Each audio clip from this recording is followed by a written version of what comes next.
Hello and welcome back to another video with Money Mace. What I actually have today is an interesting video.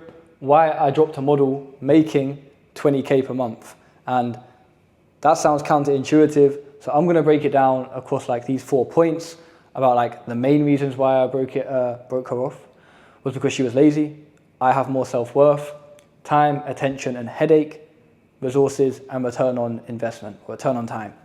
I'm going to be going through all of these, and like while I'm going through and kind of explaining, I'll be explaining like the lessons that you guys can take away from this and how you can implement them within your agency at all of the different stages. Things to be aware of with certain models as you're progressing and going up the pathway of progress. So without further ado, let me just get right into it. So number one, this model was lazy. And now you know if you have lazy models, they're incredibly harder to scale. But let me go on to the first point why this was such an issue. So this model in specific, as you already know, I talk from past experiences, she was on a 40% split with us.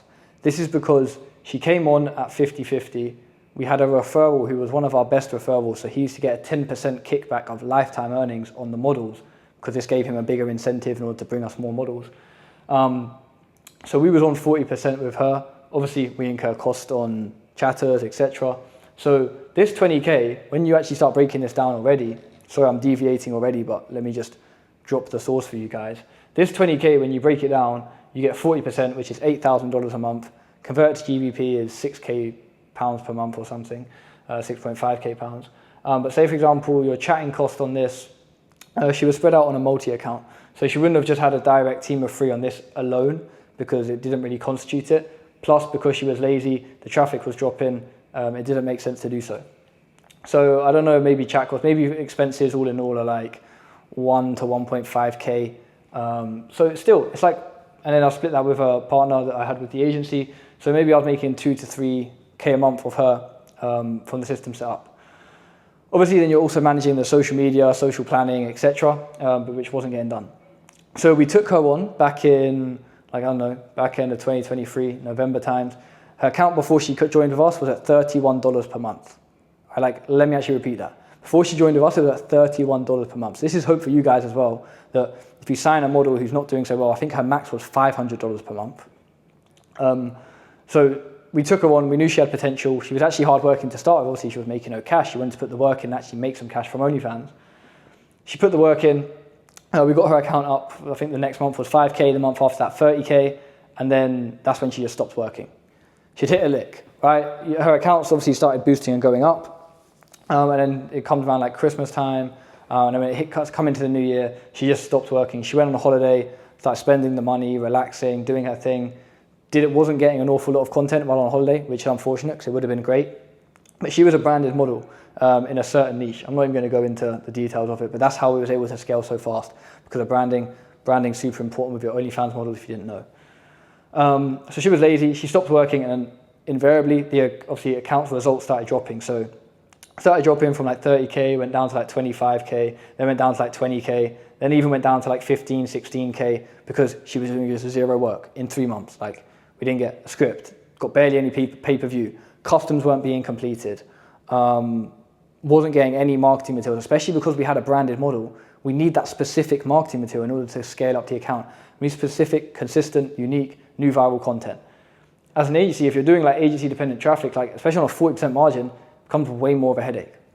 It's going to get, you'll understand more of the moving parts to this as well when I get down here and why it might be an idea to cut your losses sometimes, especially if you're operating as a bigger agency.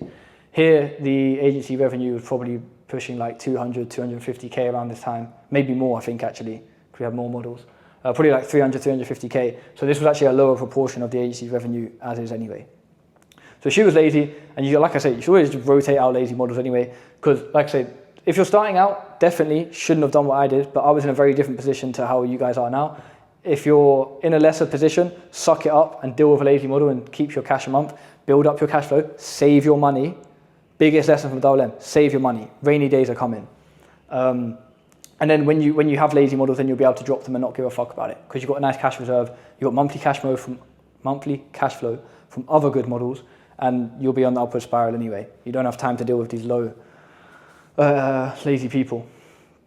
And so let me get on to the next point. So she was lazy, results started going down. That was one reason why we dropped her. But I'll get onto that, into the headache point.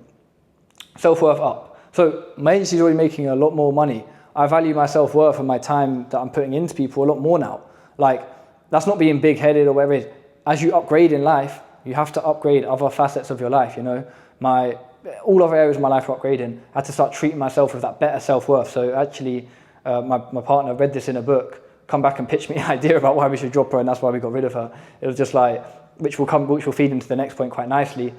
As your self-worth goes up, you have to start cutting out the dead weight and keep elevating and progressing onwards. And that's how you start jumping up above and above and above. Or if you just keep your self-worth here, you're just going to stay at that level forever. You know, that's why you see guys hanging around with their old school friends still all on the same level. See someone like me who's made it out from my hometown and now I've got like a way better network. It's because my self-worth has gone up, my standards have gone up. Standards, hence why I wouldn't deal with laziness and people like that around you anymore. Self-worth up, and this actually was a benefit. Like, we made more money from this because of this next point: time, attention, and headache. So let me get onto headache first. So as her results were dropping, right, she went from 30k to 20k. She was trying to blame us. Like, if physically I can't do anything about it. And so it got to the point where she's like, but she had pretty immaculate chatters on her account as well. Like, the ratio, even with this, was like a 1 to 12. And then she was just still complaining, like, oh, yeah, well, the chatter's made one spelling mistake, or they fucked it up. Like, not including, there's like 5 customs to all of the big spenders on her account still outstanding. So headache. So we're getting this like in the neck every like 2 or 3 days when she decides to reply to the group chat. It's just another problem. Never got one thanks for taking her account over like 150x what it was.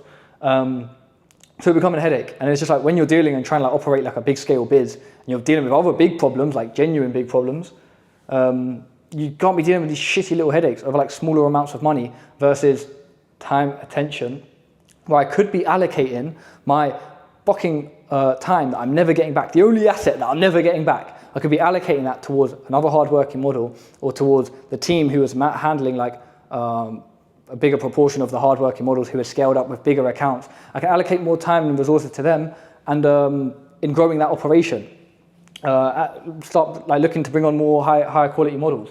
Like, there's a bunch of different ways I could have been utilized my time. Instead, I'm sitting there reading the chat about some more bullshit when I could have just scaled beyond. So time wasted and attention wasted. I can't be like diverting my attention. I've got like things to do, and then I'm having to deal with complaints about the chatters and da-da-da.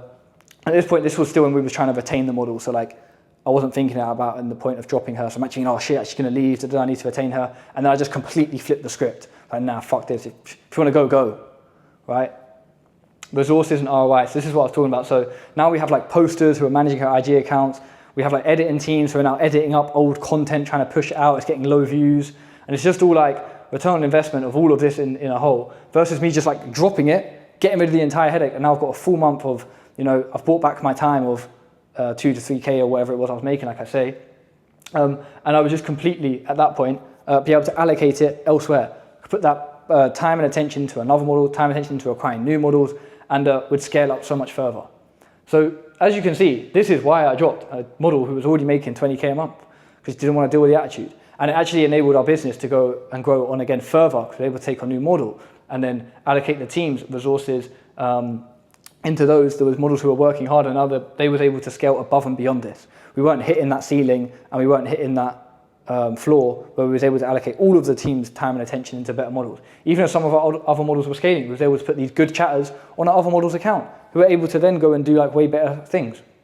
So, like I say, that's all of the things that you have to kind of assess with your model. And like we'd brought up to it, like we'd had like meetings about like all of this stuff and getting it all lined out, and it wasn't getting action. So in the end, we just cut our losses, and I can say it was a very good high ROI move to make.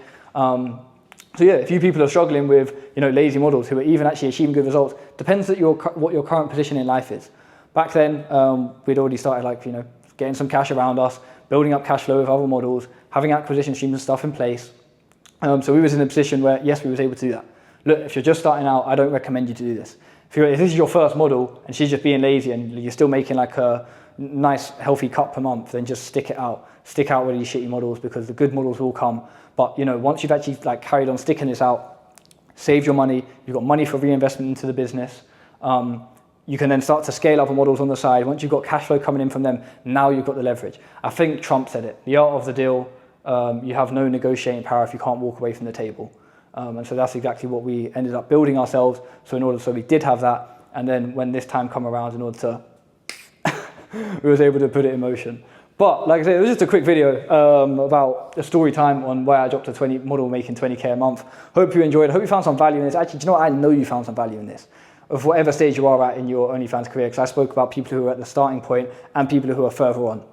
And this is just a few things that you can be aware of when you are getting into the space, or you guys now, if you're in the space and you are unsure what to do in regards to this model. Like I say, as always, links down below to the Telegram.